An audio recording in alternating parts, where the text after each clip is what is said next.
So many folks have been interested in the Megalodon teeth that we've been diving for. Our latest dive in Venice, Florida was not actually all that bad. It was a little bit of a bust. There was some bad weather, but we're going to show you some teeth.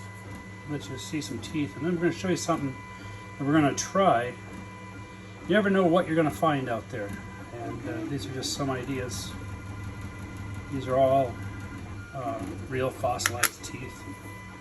They come in different shapes and sizes, and you know, this one probably isn't worth anything unless you're a kid or amateur collector out diving for them. Sometimes they get a little bit better. Well, in this one, I would assume that this one is probably much older than a couple here I'm going to show you. But that is another Megalodon tooth. And that one's, they go by a rule of thumb, 3 inches from corner to the apex. From here to here, we're looking at about 3 inches. So that's not a bad one.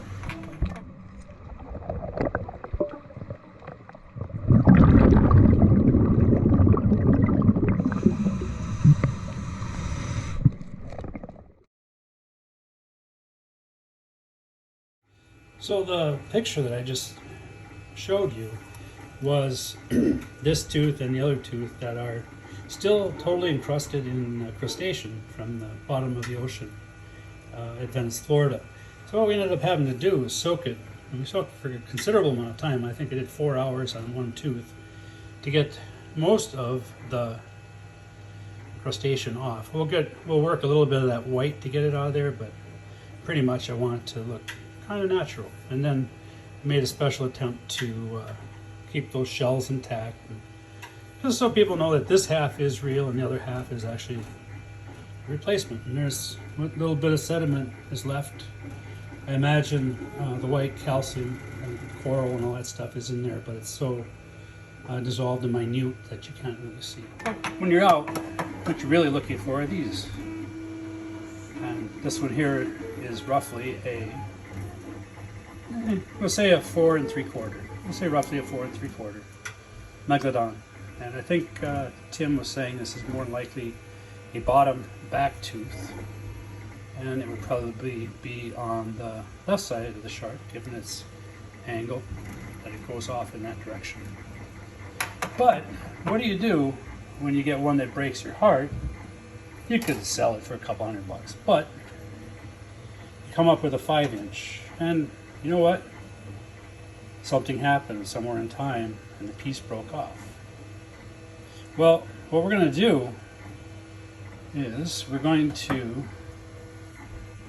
make that into a full tooth so you can get a decent idea of the size. So when people are looking at it, they can say, oh, okay, that looks a little bit more impressive. And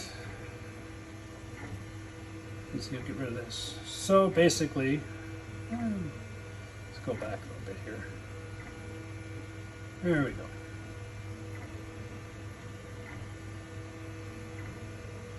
So how we're going to do this is we have a scanned version of a tooth, similar in size, appearance, and all that good stuff.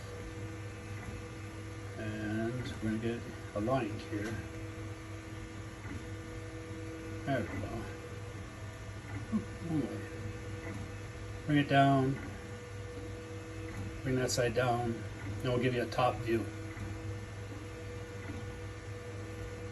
So basically what we're going to do with this one, the top view here, is we're actually going to take a segment of this STL file, of this data file. We're going to actually cut it right along this line where the mouse is moving.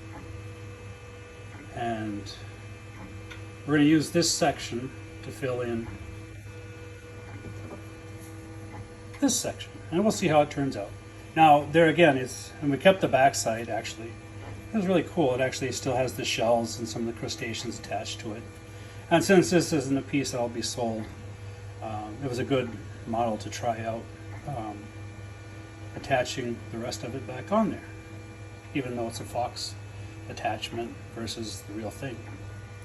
Had we been down a little bit longer, we may have been able to find that broken part, depending on how many how many thousands or millions of years ago it actually broke off, or if it was something that maybe within the last couple of years with a storm could have been pretty recent. But I'm thinking that was probably earlier to the time when it was lost by the shark.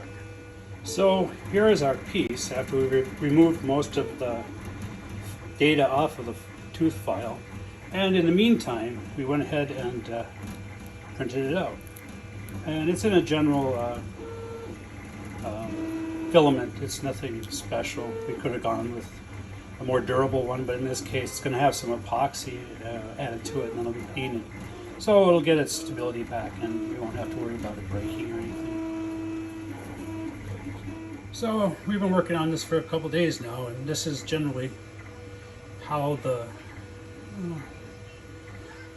new piece is going to sit in there. We're going to end up painting it black on that side, and then we'll come back and make this look a little bit more like the back side. And the black line there actually is so when you're getting up close, you can actually see how close to the original form you are, and there's still some areas that need to get sanded down. And then that will be permanently attached, and it should, like I say, give you the idea of how big the tooth actually is, and this is a 5-inch tooth. So we're looking at pretty much what it would have looked like if we could have found that piece. There's a couple of things you could have done. Is you could have taken and printed off that broken part, made a mold of it, and poured it in resin. I think that would have cost more money. But what I ended up doing, since the filament is actually a plastic, we used a high-strength structural adhesive for plastic, and we're able to better, more accurately mold that piece to fit more of the contours of the tooth.